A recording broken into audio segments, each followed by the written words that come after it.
So when they remade Link's Awakening, there were a few changes made. Mostly it was the same, just looked different. Changed the minigames, added a few more seashells. Overall it was fine, but maybe could have been a little more than it was. But one particular aspect that was added, the dungeon-making minigame, the so-called chamber dungeon, seems rather half-baked. On the surface, this is a Zelda dungeon maker. Like a Zelda version of Mario Maker. A great idea, really.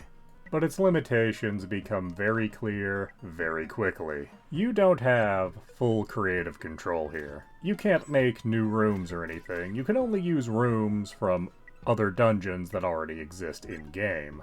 And you can't make a dungeon that's more than one floor. So your dungeons are fairly limited in what their scope can be. And there's not any way built in to share your work. So even if you did make a dungeon that you were a little proud of, you would pretty much have to bring your Switch to someone physically to show it off. So what this really is not a dungeon maker, it's more of a make the dungeon we tell you minigame.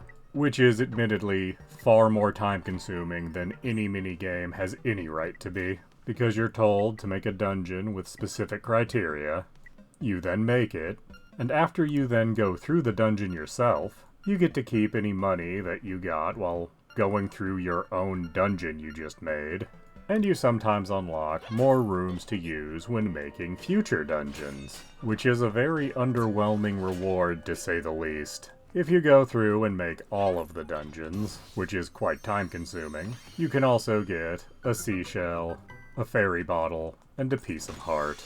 And those things do sound nice, but the time commitment to actually get them is rather disproportionate.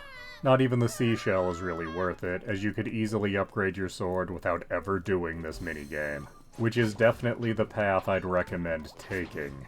And when this game first came out, I thought that maybe this was sort of a beta test. That perhaps they'd patch in more features as time progressed, or perhaps there would be a full-on Zelda maker in the near future. However, this game came out in 2019. We're 7 years on, and neither of those things have happened. So if I were to speculate, this was something that was slapped together to make the remake seem like a better value. And it fails, even at that very low ambition, making the chamber dungeon truly the worst part of this great game. Please do subscribe, comment, like, and tell your friends.